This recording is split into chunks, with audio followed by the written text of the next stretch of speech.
우리가 무심코 지나치는 도서관, 병원, 혹은 대학 건물의 이름에 대해 생각해 보신 적이 있습니까? 그 웅장한 건물에 새겨진 한 가족의 이름. 우리는 그들을 자선가, 사회에 공헌한 위대한 인물로 기억합니다. 하지만 그 막대한 분은 과연 어디에서 왔을까요? 그 빛나는 유산 뒤에 감춰진 어두운 그림자는 없을까요? 오늘 우리는 역사상 가장 거대하고 가장 성공적이었으며 가장 교묘했던 한마약 제국의 이야기를 들려드리고자 합니다. 이 이야기는 우리가 알고 있는 모든 상식을 뒤엎을 것입니다. 감옥에 가야 마땅했을 그들은 오히려 기사자기를 받고 사회의 영웅으로 칭송받았습니다. 그들의 사업 모델은 한 세기가 지난 오늘날 우리 약상자 속에서 똑같이 반복되고 있습니다. 만약 역사에 숨겨진 진실을 밝히는 것이 중요하다고 믿으신다면 잠시 시간을 내어 구독과 좋아요를 눌러주십시오. 여러분의 작은 클릭 하나가 진실의 빛을 더 널리 퍼뜨리는 데 큰 힘이 됩니다. 오늘 이야기의 주인공은 세클러 가문이 아닙니다. 최근 옥시콘틴 사태로 수십만 명의 미국인을 중독시키고 몰락한 그들보다 규모 면에서 10배는 더 거대했던 제국이 있었습니다. 그들은 단 한 나라가 아닌 지구상에서 가장 인구가 많은 문명 전체를 고객으로 삼았습니다. 이것은 바로 사순 가문의 이야기입니다. 현대 인도를 건설하고 청나라를 파산시켰으며 역사 속으로 유유히 사라진 아편 왕조의 이야기입니다. 1832년 박해를 피해 바그다드를 떠난 한 유대인 상인 가족이 있었습니다. 가장인 데이비드 사수는 본래 바그다드 총독의 재무장관이었지만 정치적 격변의 희생양이 되어 가족과 함께 도망쳐야 했습니다. 이란을 거친 그는 지도를 보며 깊은 고심 끝에 결정을 내립니다. 그의 눈이 향한 곳은 바로 대영 제국의 식민지 인도, 그 중에서도 무역으로 폭발적으로 성장하던 항구 도시 봄베이였습니다. 하지만 데이비드 사수는 빈손으로 온 난민이 아니었습니다. 그에게는 황금보다 더 가치 있는 3가지 자산이 있었습니다. 첫째는 인맥이었습니다. 수세대에 걸쳐 중동 전역에 구축된 유대인 상인 네트워크. 이것은 단순한 사업 관계가 아니었습니다. 가족적 유대와 종교적 신뢰로 얽힌 이 관계는 사기와 배신이 만연했던 시대에 그 무엇과도 바꿀 수 없는 강력한 힘이었습니다. 둘째는 지식이었습니다. 재무장관으로 일하며 권력의 속성, 정부의 의사결정 과정, 정치의 흐름을 읽는 법을 체득했습니다. 그는 권력자들에게 자신이 얼마나 필요한 존재인지를 각인시키는 방법을 알고 있었습니다. 그리고 마지막 셋째는 타이밍이었습니다. 그가 인도에 도착한 시기는 대영 제국이 역사상 최악의 경제 위기를 해결하기 위해 인도를 세계 최대의 마약 재배지로 만들던 바로 그 순간이었습니다. 1830년대 영국은 거대한 딜레마에 빠져 있었습니다. 바로 중국산 차 때문이었습니다. 영국 귀족 사회를 넘어 전 국민의 생활 필수품이 된 차는 오직 중국에서만 수입할 수 있었습니다. 하지만 문제는 중국이 영국의 어떤 상품에도 관심을 보이지 않았다는 점입니다. 영국 상인들이 양모, 공산품 등 무엇을 가져가도 중국인들은 자급자족이 가능하다며 거들떠보지도 않았습니다. 결국 영국은 차값을 오직 은으로만 지불해야 했습니다. 매년 막대한 양의 은이 영국에서 중국으로 흘러나갔습니다. 대영 제국의 국부가 문자 그대로 녹아내리고 있었습니다. 이 무역 불균형은 국가의 존립을 위협할 정도의 심각한 위기였습니다. 외교적 노력도 협상도 모두 실패로 돌아갔습니다. 그래서 영국이 고안해낸 해결책은 인류 역사상 가장 악마적인 경제 전략 중 하나로 기록됩니다. 바로 인도에서 아편을 대량으로 재배하고 이것을 중국에 팔아 중독자를 양산한 뒤 차값으로 나간 은을 다시 회수한다는 계획이었습니다. 이것은 단순한 밀매가 아니었습니다. 영국 동인도 회사가 직접 주도한 국가적 범죄였습니다. 동인도 회사는 인도 농부들에게 식량 대신 양귀비를 심도록 허가하고 헐값에 아편을 사들여 국영 공장에서 가공했습니다. 그리고 표준화된 상자에 담아 상인들에게 경매로 팔아넘겼습니다. 경작부터 수출까지 모든 단계에서 이익을 남기는 완벽한 시스템이었습니다. 1830년대에 이르면 아편 무역은 영국령 인도 정부 총수입의 약 14%를 차지할 정도였습니다. 식민지를 운영하는 돈 7루피 중 1루피는 마약 판매에서 나온 셈입니다. 이것이 바로 데이비드 사순이 마주한 거대한 기회였습니다. 그는 다른 상인들처럼 단순히 아편을 사서 중국에 파는 중간 상인에 머무르지 않았습니다. 왕조를 건설하려면 시스템에 참여하는 것이 아니라 시스템 자체를 지배해야 한다는 것을 간파했던 것입니다. 봄베이에 도착한 지 불과 5년 만에 사순 가문은 아편 무역을 장악하기 시작합니다. 그들의 무기는 폭력이나 협박이 아니었습니다. 바로 물류, 인맥, 그리고 수직 계열화였습니다. 그들은 단순히 아편을 파는 데 그치지 않고 공급망의 모든 단계를 통제했습니다. 인도 농부들에게 양귀비 재배 자금을 대출해주고 수확한 아편을 보관할 창고를 소유했습니다. 다른 운송사에 의존하지 않기 위해 자체 선단을 운영했고 그 배들을 보호하기 위한 보험회사까지 설립했습니다. 콜카타에서 광저우까지 모든 항구 도시에는 현지 언어에 능통하고 영국과 중국 양쪽의 시스템을 꿰뚫고 있는 대리인들을 배치했습니다. 무엇보다 중요한 것은 그들이 대영 제국의 전폭적인 지지를 받았다는 점입니다. 사순 가문은 제국에 충성스럽고 믿을 수 있으며 유용한 파트너였습니다. 영국은 공식적으로 손을 더럽히지 않으면서 아편 무역을 확대해줄 대리인이 필요했고 사순 가문은 그 완벽한 적임자였습니다. 제국은 사순에게 법적 보호와 정치적 영향력을 제공했고 사순은 제국에 막대한 부를 안겨주었습니다. 완벽한 공생 관계였습니다. 1836년 사순 회사는 매년 3만 상자의 아편을 중국에 수출했습니다. 한 상자의 무게가 약 60kg이니 계산해보면 매년 약 180만 kg의 정제된 마약이 중국 항구를 뒤덮은 셈입니다. 그 양은 계속해서 늘어 1850년대 후반에는 연간 6만 상자, 즉 350만 kg이 넘는 아편이 오직 중국이라는 단일 목적지로 향했습니다. 그 결과는 참혹했습니다. 중국의 해안 도시들은 중독의 늪에 빠져 무너져 내렸습니다. 아이들이 굶주리는 동안 아편에 취해 삶을 탕진하는 아버지들, 약 없이는 일할 수 없는 노동자들, 가게에 문을 닫는 상인들, 사회 기반이 송두리째 흔들렸습니다. 수세기에 걸쳐 쌓아올린 중국의 부는 이제 아편값으로 고스란히 영국과 사순 가문의 금고로 흘러들어갔습니다. 영국은 경제적으로 승리했고 수백만 명의 중국인들은 그들의 삶으로 대가를 치렀습니다. 이것이 바로 근대 역사상 최초의 산업화된 마약 사업이었습니다. 범죄자가 아닌 영국의 훈장을 받은 존경받는 사업가들이 식민지 법 아래 합법적으로 운영하는 사업 말입니다. 데이비드 사순은 숨어 지내지 않았습니다. 그는 봄베이에서 유대교 회당을 짓고 자선단체에 기부하며 학교를 설립하는 등 지역사회의 기둥으로 칭송받았습니다. 하지만 중국의 눈에 그는 나라를 파괴하는 외국의 독이었습니다. 1839년 청나라 황제는 임칙서라는 관리를 파견하여 아편 무역을 근절하라는 특명을 내립니다. 강직하고 청렴했던 그는 광저우에 도착하자마자 외국인들의 창고를 포위하고 모든 아편을 제출하라고 명령했습니다.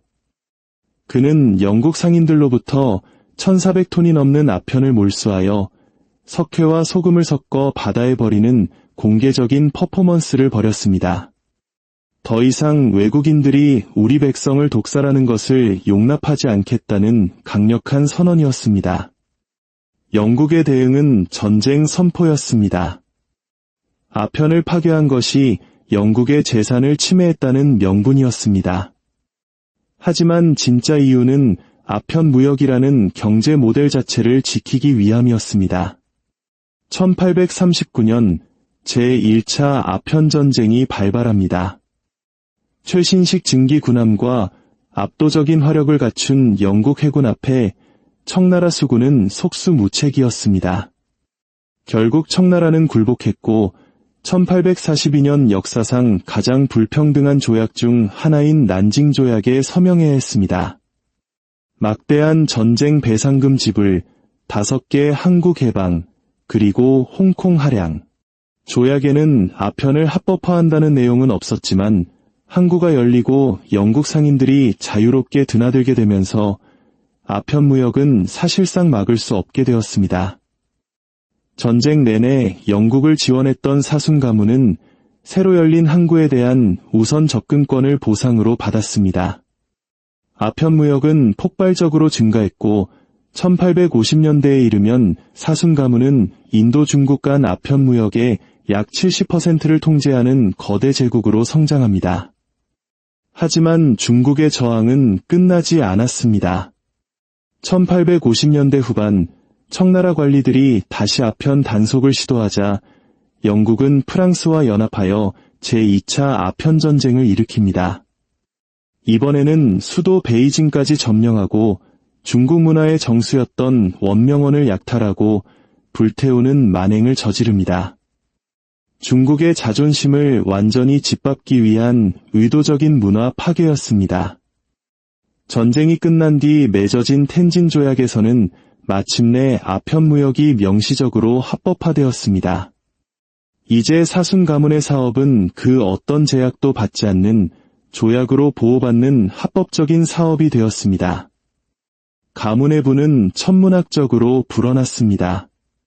하지만 그들은 아편에만 머무르지 않았습니다. 아편으로 번 돈을 면화, 차, 비단, 부동산, 은행, 철도 등 합법적인 사업에 끊임없이 재투자했습니다. 이것이 바로 마약 자금이 존경받는 부로 세탁되는 핵심 과정입니다. 돈을 금고에 쌓아두는 것이 아니라 사회 기반 시설을 건설하고 수천 명을 고용하며 경제에 없어서는 안 될 존재가 되는 것입니다. 그러면 누구도 그 돈의 출처를 감히 묻지 못하게 됩니다. 1864년 데이비드 사순이 사망하자 그의 아들들이 제국을 물려받았습니다. 그들은 부만으로는 진정한 유산을 남길 수 없다는 것을 알았습니다. 사회적 정당성, 즉 명예가 필요했습니다. 그때부터 사순 가문의 체계적인 이미지 세탁이 시작됩니다. 봄베이에 사순 도서관을 짓고 학만시설인 사순독을 건설합니다. 학교와 병원, 고아원을 세웁니다. 봄베이 시민들은 도시 곳곳에서 사순이라는 이름을 보며 그들을 위대한 자선가로 기억하게 됩니다. 영국 정부는 이런 그들을 적극적으로 치켜세웠습니다. 1872년 아들 엘버트 사순은 기사자기를 받습니다. 아편으로 불을 쌓은 상인이 대영 제국의 기사가 된 것입니다. 그는 런던시의 명예시민이 되기도 했는데 이는 당시 유럽 최고의 부호였던 로스차일드 가문조차 받지 못했던 영예였습니다. 이것이 마약으로 번 돈을 세탁하는 방법입니다. 숨기는 것이 아니라 오히려 너무나도 눈에 띄게 드러내어 그 출처에 대한 질문 자체를 무의미하게 만드는 것입니다. 권력과 자신을 완벽하게 일치시켜 자신을 공격하는 것이 곧 제국을 공격하는 것처럼 보이게 만드는 전략. 모든 도서관, 모든 병원은 자선인 동시에 침묵을 사는 보험이었습니다. 시간이 흘러 중국이 자체적으로 아편을 생산하기 시작하면서 인도로부터의 아편 수입은 수익성이 떨어졌습니다. 사순 가문은 시대의 변화를 읽고 섬유, 부동산, 금융업으로 사업의 중심을 옮겼습니다. 그들이 아편 사업을 그만둔 것은 도덕적 가책 때문이 아니었습니다. 단지 돈이 되지 않았기 때문입니다. 20세기 초 사순 가문은 대영 제국에서 가장 부유한 가문 중 하나가 되었습니다. 상하이, 봄베이, 런던의 막대한 부동산을 소유했고 아시아 전역의 은행과 무역회사를 지배했습니다. 3세대는 유럽 귀족처럼 살았습니다. 화려한 파티를 열고 예술품을 수집하며 사교계의 명사가 되었습니다. 이제 누구도 아편에 대해 이야기하지 않았습니다. 그것은 먼 과거의 일이 되어버렸습니다. 그러나 모든 것은 한순간에 무너집니다. 1949년 마오쩌둥이 이끄는 중국 공산당이 내전에서 승리하고 중국 대륙을 장악합니다. 공산당 정권은 가장 먼저 모든 외국 자산을 국유화했습니다. 사순 가문이 상하이에 소유했던 모든 건물, 모든 사업체, 모든 투자가 하루아침에 보상 없이 몰수되었습니다. 가문의 마지막 사업가였던 빅터 사수는 모든 것을 잃고 상하이를 탈출해야 했습니다. 한 세기 넘게 쌓아올린 중국 내 사순 제국은 그렇게 허무하게 끝났습니다. 중국을 중독시켜 불을 쌓았던 가문이 바로 그 마약 밀매를 외세 착취의 상징으로 사마혁명을 일으킨 중국 정부에 의해 쫓겨나는 역사의 아이러니였습니다. 이제 시간을 150년 앞으로 돌려보겠습니다. 무대와 배우는 바뀌었지만 각본은 소름 돋을 정도로 똑같습니다. 바로 세클러 가문과 그들의 제약회사 퍼듀파마의 이야기입니다. 1990년대 그들은 옥시콘틴이라는 강력한 오피오이드계 진통제를 개발했습니다. 그리고 이 약이 다른 약들보다 중독성이 덜하다는 거짓말로 의사들에게 공격적인 마케팅을 펼쳤습니다. 내부 문건에 따르면 그들은 옥시콘틴의 강력한 중독성을 처음부터 알고 있었습니다. 하지만 막대한 이익 때문에 진실을 숨겼습니다. 수많은 환자들이 중독되었고 처방이 끝나자 헤로인이나 펜타닐 같은 더 강력한 마약에 손을 댔습니다. 미국에서 50만 명 이상이 오피오이드 중독으로 사망했습니다. 세클러 가문은 이 비극 위에서 약 130억 달러의 부를 쌓았습니다. 그리고 그들 역시 사순 가문처럼 자선과 행세를 했습니다. 그들의 이름은 루브르 박물관, 테이트 미술관, 메트로폴리탄 박물관의 별관에 붙어 있었습니다. 명문 의과대학과 대학 프로그램을 후원했습니다. 누구도 그 돈의 출처를 의심하지 않았습니다. 제약회사의 돈은 의학이라는 존경받는 이름으로 포장되어 있었기 때문입니다. 하지만 결국 진실은 드러났고 소송이 이어졌습니다. 퍼듀파마는 파산했고 세클러 가문은 수십억 달러의 합의금을 내놓기로 했습니다. 박물관들은 그들의 이름을 지우기 시작했습니다. 그들은 사회적으로 추방되었습니다. 하지만 결정적인 사실은 이렇습니다. 그들은 130억 달러의 재산 중 일부인 45억 달러만 합의금으로 내고 나머지 대부분의 재산은 지켰다는 것입니다. 그 돈은 해외 신탁 계좌에 숨겨져 있거나 법의 보호를 받는 복잡한 구조 속에 안전하게 보관되어 있습니다. 사순 가문과 똑같습니다. 그들은 중국에 어떤 배상도 하지 않았고 형사처벌도 받지 않았습니다. 단지 사업을 전환하고 축적된 부를 누렸을 뿐입니다. 이것이 바로 약물 제국의 패턴입니다. 대중을 중독시키고 막대한 이익을 창출하며 전략적인 기부로 정당성을 삽니다. 압박이 거세지면 전체 부의 일부에 불과한 벌금을 내고 새로운 사업으로 전환한 뒤 시간이 모든 것을 잊게 만듭니다. 50년 뒤 세클러 가문의 손주들은 다른 이름으로 새로운 박물관을 후원할 것이고 사람들은 옥시콘틴을 잊어버릴 것입니다. 마치 오늘날 우리가 사순 가문과 아편을 잊었듯이 말입니다. 이 각본은 과거의 이야기가 아닙니다. 바로 지금 거대 제약 산업 전반에서 벌어지고 있는 현실입니다. 항불안제, ADHD 치료제, 항우울제, 이 약들은 분명 누군가에게는 꼭 필요한 치료제입니다. 하지만 동시에 수백만 명에게 장기적인 의존성을 만들어내며 그 의존성은 제약회사에게 영구적인 수익을 보장합니다. 사순 가문은 그것을 무역이라 불렀고 현대 제약회사는 치료라고 부릅니다. 하지만 경제 모델은 동일합니다. 의존성을 만들고 반복 구매를 유도하며 수십 년간 이익을 얻는 것. 결국 사순 제국이 무너진 것은 정의의 심판 때문이 아니었습니다. 시장이 변했기 때문입니다. 그들은 처벌받은 것이 아니라 단지 사업 환경의 변화에 적응했을 뿐입니다. 세클러 가문도 마찬가지입니다. 그들은 사회적으로 비난받았지만 여전히 억만장자입니다. 사순 가문이 지은 도서관과 병원은 지금도 수백만 명의 인도인들이 사용하고 있습니다. 그들이 수백만 명의 중국인의 삶을 파괴했다는 사실과 함께 이 두 가지 모두가 진실입니다. 현대의 제약 제국도 마찬가지일 것입니다. 그들이 만든 약은 사람들을 도왔고 연구를 후원했으며 병원을 지었습니다. 동시에 그들은 탐욕으로 수십만 명을 죽음으로 내몰았습니다. 역사에는 이 두 가지 사실이 모두 기록될 것입니다. 하지만 무엇이 더 강조될지는 누가 그 역사를 기록하느냐에 달려 있습니다. 사순 도서관의 명판에는 아편에 대한 언급이 없습니다. 오직 관대함만이 새겨져 있을 뿐입니다. 이것이 마지막 교훈입니다.